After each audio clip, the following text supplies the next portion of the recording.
warahmatullahi wabarakatuh. Salam dan bahagia Ibu dan Bapak Guru. Perkenalkan, saya Bayu Andika, CGP Angkatan 9 Kabupaten Bengkalis. Pada kesempatan kali ini saya akan berbagi terkait modul 1.4 budaya positif, koneksi antar materi. Saya akan berbagi terkait pemahaman saya mengenai konsep budaya positif dengan materi pada modul 1.1, 1.2, dan 1.3. Pada kesempatan kali ini juga saya akan memperkenalkan fasilitator saya, yaitu Bapak Suhendri, pengajar praktik saya Ibu Yandriani, dan saya sendiri Bayu Andika. Baiklah Bapak Ibu, pada tahap ini saya akan menjelaskan bagaimana keterkaitan konsep budaya positif pada modul 1.1, 1.2, dan 1.3 melalui mind mapping. Berdasarkan interpretasi atas maksud pendidikan Ki Hajar Dewantara, jika kita maknai sedikit mendalam, maka pendidikan harus mampu menuntun anak untuk memilih jalan kodrat yang menguatkan mereka sebagai manusia dan anggota masyarakat. Kita kemudian dapat juga melihat bahwa sebagai manusia, kita perlu memperhatikan hubungan dengan Tuhan, diri kita sendiri, sesama, dan semesta. Sebagai manusia bertuhan, sebagai makhluk dengan pemikiran paling canggih, kita harus menyadari peran penting kita dalam harmonisasi antar individu manusia dengan manusia lain, makhluk lain, dan bumi. Semakin harmonis hubungan kita, maka makin besar kesempatan kita mencapai keselamatan dan kebahagiaan. Inilah yang tergambar pada peta konsep yang pertama, menuntun kekuatan kodrat sebagai manusia dan sebagai anggota masyarakat untuk mencapai kebahagiaan dan keselamatan. Selanjutnya, diri guru penggerak dengan peran pertama, pemimpin pembelajaran. Nilai-nilai dan peran guru penggerak menjadi pemimpin pembelajaran juga berarti menjadi pemimpin yang menaruh perhatian penuh secara sengaja pada komponen pembelajaran. Guru penggerak berperan besar dalam membuat lingkungan sekolah yang aman, nyaman, menyenangkan, namun tetap menantang dan relevan untuk para muridnya. Visi guru penggerak, sambil menginternalisasikan nilai-nilai, guru penggerak akan meresonansikan semangat, harapan, antusiasme yang dirasakan oleh mereka yang berinteraksi dalam lingkaran pengaruh sang guru penggerak, baik di kelas, sekolah, maupun lingkungan masyarakat. Disyaratkan juga bahwa guru penggerak itu menjalankan filosofi Among Ki Hajar Dewantara. Guru penggerak pun mengadopsi kerangka berpikir inquiry apresiatif dalam memimpin perubahan, sehingga mereka lugas dalam mengemas pertanyaan-pertanyaan pemantik dialog yang mengungkap potensi, kekuatan atau aset individu maupun sekolah, demi pencapaian visi bersama. Inquiry apresiatif juga dapat menjadi alat bantu dalam proses mengelola perubahan yang secara lebih mendetail. Dengan menjalankan prinsip Among Ki Hajar Dewantara dan pola pikir inquiry apresiatif, diharapkan guru penggerak mampu menjalankan peran-perannya. Guru penggerak akan mendorong adopsi pemikiran dan tindakan strategis di tengah komunitasnya. Jadi, mereka akan lebih banyak membangun percakapan dan kapabilitas strategis komunitasnya. Tidak cuma soal operasional dan teknik saja, tapi juga mendorong terwujudnya well-being dalam ekosistem pendidikan di sekolah. Nah, kesemua ini adalah hal-hal dasar untuk terwujudnya budaya positif, yang dimana budaya positif itu dapat menumbuhkan rasa aman dan nyaman, mendorong murid untuk mampu berpikir dan bertindak, serta lebih mandiri dan bertanggung jawab. Baiklah Bapak Ibu, kita masuk ke tahapan selanjutnya. Kesimpulan mengenai peran saya dalam menciptakan budaya positif di sekolah. Saya memiliki peran yang sangat penting dalam menciptakan budaya positif di sekolah dengan menerapkan berbagai konsep inti. Yang pertama, konsep disiplin positif memungkinkan saya untuk mengajarkan murid tentang tanggung jawab dan etika. Dengan memberikan panduan yang jelas dan konsisten, saya mampu menciptakan lingkungan di mana murid tumbuh dengan kesadaran akan nilai-nilai positif.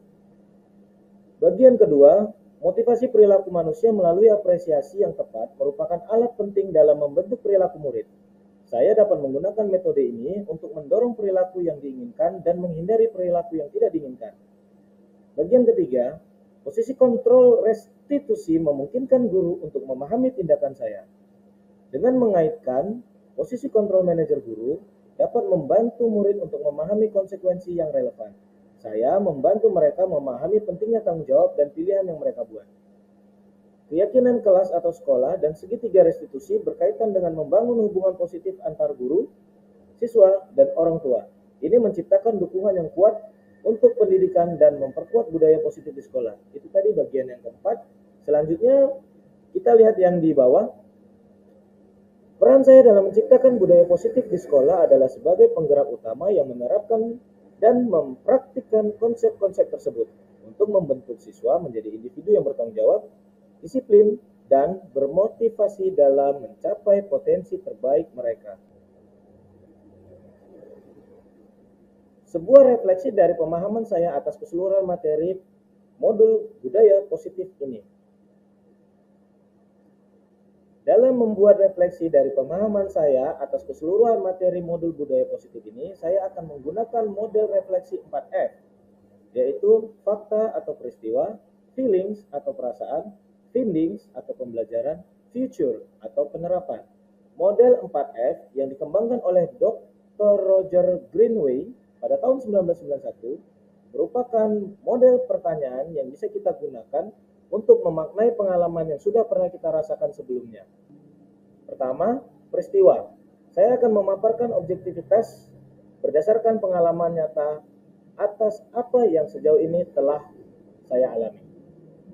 Jawaban saya adalah, saya merasa telah mendapatkan pemahaman yang lebih baik tentang bagaimana menciptakan lingkungan belajar yang positif.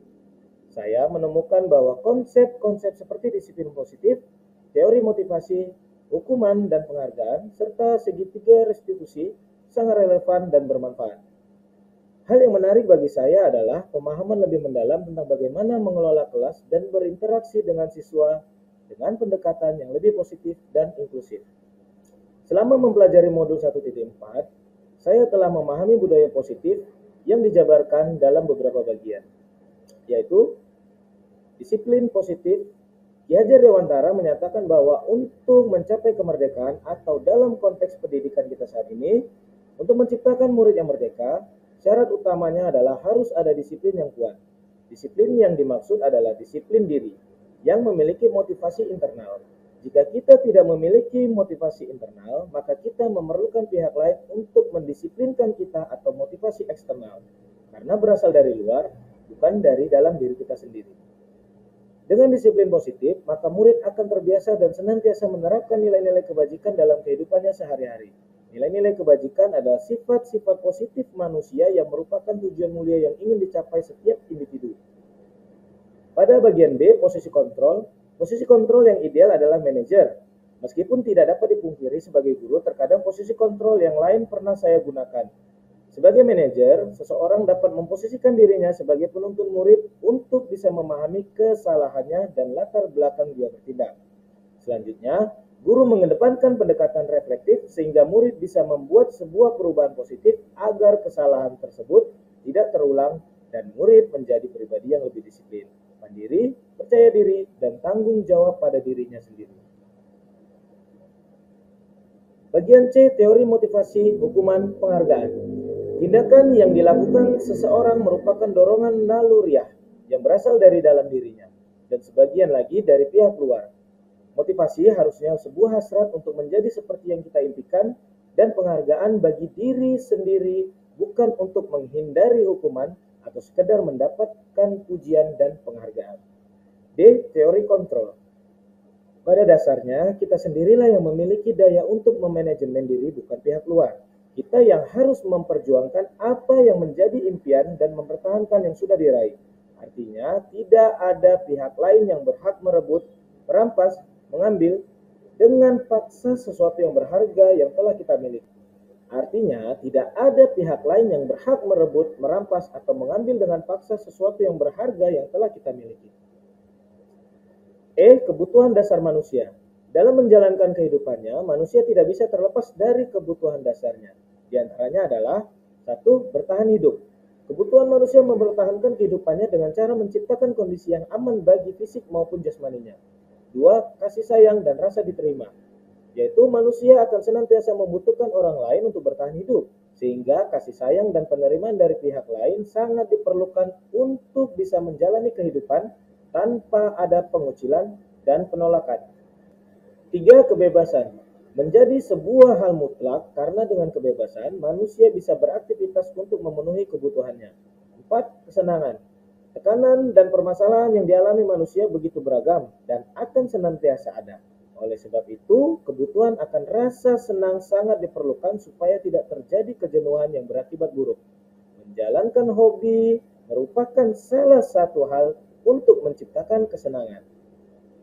5. Penguasaan.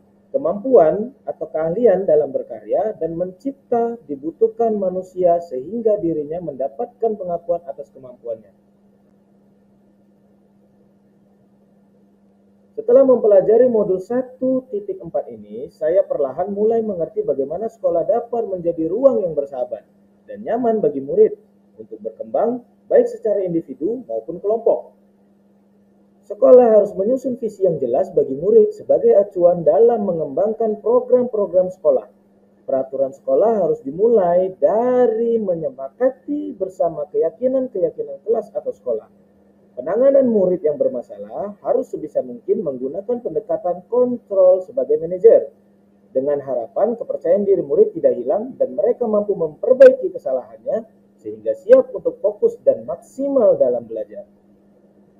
Perubahan yang terjadi pada cara berpikir saya adalah bahwa saya lebih memahami pentingnya menciptakan lingkungan yang mendukung kebutuhan dasar siswa, memberikan inspirasi yang sesuai, dan berfokus pada pembelajaran yang bermakna daripada sekedar hukuman. Saya lebih sadar tentang pentingnya membangun keyakinan kelas dan memahami segitiga restitusi sebagai alat penting dalam menyelesaikan konflik. Saya pernah mengalami pengalaman menerapkan konsep-konsep inti ini di dalam kelas saya. Salah satu pengalaman yang paling berkesan adalah ketika saya menggunakan segitiga restitusi untuk mengatasi konflik antara dua siswa. Ini membantu mereka berbicara secara terbuka, memahami perasaan satu sama lain, dan akhirnya mencapai solusi yang baik. Ini membuat saya merasa sangat memuaskan. Ketika mengalami pengalaman seperti itu, perasaan saya adalah perasaan keterlibatan dan kebahagiaan karena melihat siswa-siswa saya mampu menyelesaikan konflik mereka dengan cara yang positif dan mendidik. Itu juga membuat saya merasa lebih percaya diri dalam kemampuan saya sebagai guru. Dengan terbentuk dan dilaksanakannya keyakinan kelas, ternyata mampu mengkondisikan murid lebih tertib dan membuat suasana belajar menjadi nyaman. Menurut saya, hal-hal yang sudah baik dalam penerapan konsep-konsep ini adalah meningkatnya hubungan positif antara siswa dan guru, serta peningkatan dalam kualitas pembelajaran. Namun, hal yang perlu diperbaiki mungkin adalah lebih banyaknya pelatihan dan dukungan dalam mengimplementasikan konsep-konsep ini secara konsisten di berbagai situasi kelas. Dan perbaikan yang paling utama adalah perlunya pendampingan kepada guru-guru untuk dapat lebih mengambil posisi kontrol sebagai manajer sebagai opsi pilihan terbaik dalam membina murid di sekolah. Sebelum mempelajari modul ini, saya sering menggunakan posisi kontrol sebagai penghukum dan seringkali merasa frustasi karena hasilnya tidak efektif dalam mengubah perilaku siswa. Setelah mempelajari modul ini, saya lebih sering menggunakan posisi manajer. Perbedaannya adalah, sekarang saya merasa lebih dekat dengan siswa dan mampu mempengaruhi mereka secara positif serta menjadikan murid mandiri dan berkembang dengan keyakinan dan kemampuannya. Sebelum mempelajari materi ini, saya pernah menggunakan segitiga restitusi secara intuitif, terutama dalam tahap validasi tindakan dan menanyakan keyakinan kelas. Dalam prakteknya, saya tidak pernah melakukan tindakan untuk menstabilkan identitas, dan ini baru saya sadari setelah mempelajari modul 1.4. Ternyata ada bagian itu dan harus saya lakukan sebagai upaya untuk membangun kepercayaan diri murid agar nantinya mereka dapat mengakui perbuatannya tanpa ada paksaan. Saya juga kurang menekankan pada keyakinan kelas, namun setelah memahami konsep ini secara lebih mendalam, saya merasa lebih percaya diri dan dalam mengaplikasikannya, saya dapat melakukannya dengan lebih terstruktur. Selain konsep-konsep dalam materi ini, saya berpikir penting untuk mempelajari lebih lanjut tentang bagaimana menciptakan lingkungan yang mendukung keberagaman dan inklusi bersama rekan guru lainnya. Saya juga ingin segera melaksanakan sosialisasi, memberikan pemahaman, dan melakukan pendampingan kepada rekan sejawat saya. Mengingat betapa pentingnya penerapan budaya positif ini yang berpihak pada murid. Penting juga bagi pendidik untuk menjaga emosional dan sosial murid yang merupakan area sentral untuk ditingkatkan dalam menciptakan budaya positif ini. Nah, rancangan tindakan aksi nyata. Pada kesempatan ini, saya telah menyusun langkah dan strategi yang lebih efektif, konkret, dan realistis untuk mewujudkan budaya positif di sekolah saya. Mari kita lihat. Sesuai judul modul budaya positif pada modul 1.4, latar belakang yang saya angkat adalah pertama, pentingnya untuk mengajarkan murid tentang tanggung jawab dan etika. Ketiga, membangun hubungan positif antara guru, murid, dan orang tua. Keempat, menjadikan budaya positif sebagai landasan penting yang relevan dengan konteks nilai-nilai kearifan lokal. Dengan memberikan panduan yang jelas dan konsisten, kita dapat membantu menciptakan lingkungan di mana murid tumbuh dengan kesadaran akan nilai-nilai positif, membantu mereka memahami pentingnya tanggung jawab akan pilihan yang mereka buat, menciptakan dukungan yang kuat untuk pendidikan, dan memperkuat budaya positif di sekolah. Sebagai guru penggerak, saya memiliki peran penting dalam menjalankan visi ini dan menjadi contoh bagi murid dan rekan guru. Dengan konsistensi, ketulusan, dan komitmen saya dalam mengaplikasikan konsep-konsep ini dapat menjadikan saya sebagai agen perubahan yang kuat dalam menciptakan budaya positif ini. Tentunya, penerapan akan kesadaran budaya positif di sekolah dapat menjadi langkah pasti dalam membentuk karakter positif yang berpihak pada murid dan sejalan dengan visi sekolah. Pada bagian B, tujuan, saya ingin terwujudnya murid yang memiliki budi pekerti luhur melalui pembiasaan budaya positif di kelas dan sekolah.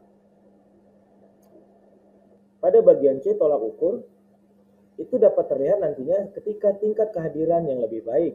Kedua, adanya feedback positif dari murid dan orang tua. Tiga, menurunnya perilaku negatif di sekolah. Keempat, perubahan dalam pola komunikasi, dan ini merupakan salah satu aspek yang juga saya rasa paling penting.